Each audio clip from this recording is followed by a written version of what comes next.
¿Cuántos años tiene nuestro planeta? La edad de la Tierra ha sido durante gran parte de la historia de la humanidad una incógnita. La estimación actual se obtuvo en 1926. Al principio se consideraron hipótesis poco rigurosas. Por ejemplo, Aristóteles pensaba que la Tierra siempre había existido. En 1650, el arzobispo anglicano James Ussher de Irlanda tomó la Biblia y sumó las edades de sus personajes para concluir que la Tierra se creó al anochecer del domingo 22 de octubre del año 4004 a.C. Estas ideas no están basadas en mediciones que deriven de observaciones de la naturaleza y por eso no tienen ningún rigor científico. En este vídeo voy a calcular la antigüedad de un mineral, la monazita, que es del orden de la edad geológica de la Tierra. La monazita contiene uranio 238. Este elemento radiactivo produce una cascada de desintegraciones alfa y beta y finalmente termina convirtiéndose en el plomo 206, que ya es un elemento estable y que por lo tanto ya no se desintegra. El periodo de semidesintegración es de 4.470 millones de años, en notación científica 4,47 por 10 a la 9 años. Es decir, una determinada cantidad de uranio 238 se reduce a la mitad al cabo de ese tiempo. En el problema nos dicen: tenemos una muestra de mineral de monazita que contiene 2,74 miligramos de uranio 238 y 1,12 miligramos de plomo 206. Esta masa de plomo procede de la desintegración del uranio. Es decir, inicialmente en el mineral solo existía uranio 238. A medida que el tiempo ha transcurrido, parte del uranio se ha desintegrado y ha formado el plomo 206. La masa inicial de uranio que teníamos en la muestra no es la suma de la masa de uranio actual más la masa del plomo actual. Sabemos que en las reacciones nucleares, si sumamos la masa de los reactivos y le restamos la masa de los productos, esta diferencia no es cero, es decir, no son iguales. Hay un defecto de masa que en las reacciones nucleares se transforma en energía y que podemos calcular a través de la ecuación de Einstein. Por lo tanto, la masa del mineral inicial, cuando solo existía uranio 238, no coincide con la suma de estas dos masas, porque parte de ella se ha perdido en forma de energía. Entonces, sería un error considerar que la masa inicial del mineral, cuando solo existía uranio 238, es igual a la suma de estas dos masas.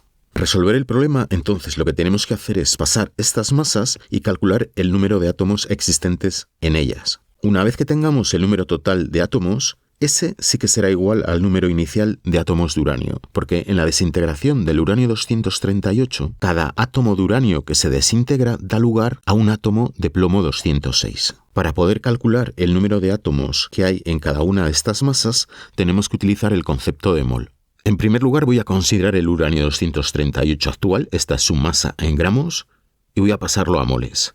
Un mol de átomos de cualquier sustancia, en este caso el uranio 238, tiene una masa que coincide con la masa atómica, que en este caso es de 238,05 unidades de masa atómica, pero expresada en gramos. Es decir, un mol de uranio 238 tiene esta masa en gramos.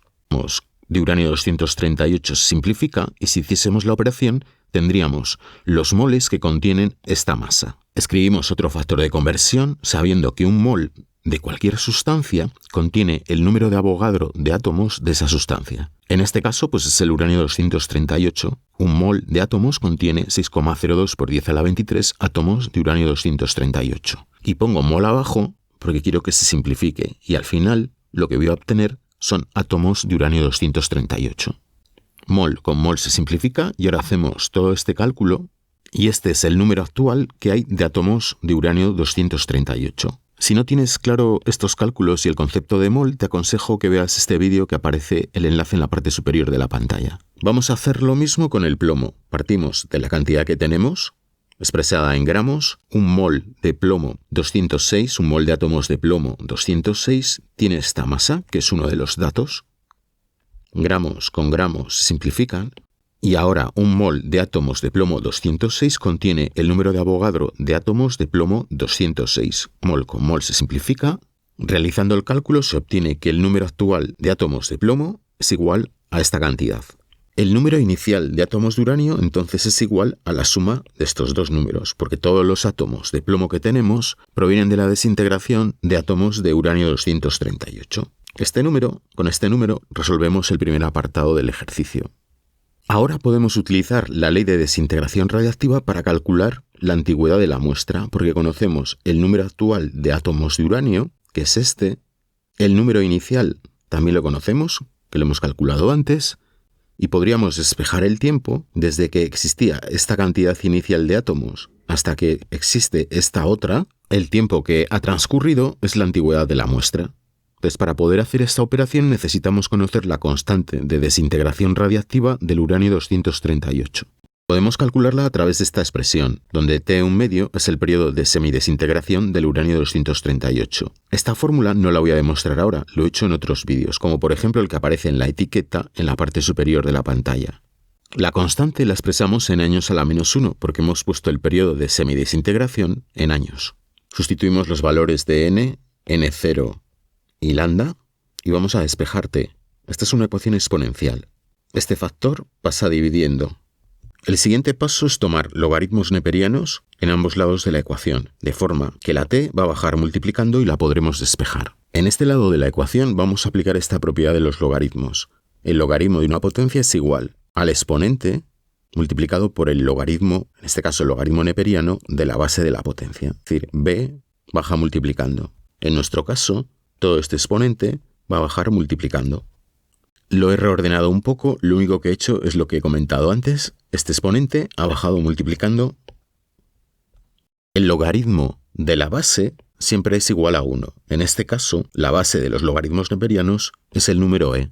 Por lo tanto, el logaritmo neperiano de e es igual a 1. Y entonces ya podemos despejar t. Este factor va a pasar dividiendo a la izquierda. Con la calculadora se obtienen 2,49 por 10 a la 9 años, es decir, 2.490 millones de años. Como hemos expresado lambda en años a la -1, el tiempo se obtiene en años. La actividad de una muestra es el número de desintegraciones que se produce en la unidad de tiempo, que en el sistema internacional pues sería en cada segundo. Viene a ser la velocidad de desintegración, y vamos a tomar el valor absoluto porque nos va a salir negativo. Si n es el número actual de átomos o de núcleos de una sustancia radiactiva y vemos cómo varía a lo largo del tiempo, lo que estamos haciendo es calcular la velocidad de desintegración. Como la cantidad va a ir disminuyendo, pues esa velocidad nos va a salir negativa. Entonces la actividad se define como el valor absoluto para que salga un número positivo. Si derivamos esta expresión con respecto del tiempo, tenemos aquí una constante por una función que depende del tiempo, pues la derivada es la constante por la derivada de esta función. La derivada de la función exponencial es igual a la propia función exponencial, y ahora aplicando la regla de la cadena tenemos que derivar el exponente porque depende del tiempo con respecto del tiempo, y la derivada de menos lambda t con respecto del tiempo es menos lambda, que aparece abajo multiplicando. Como vamos a tomar el valor absoluto, esta expresión nos va a quedar positiva.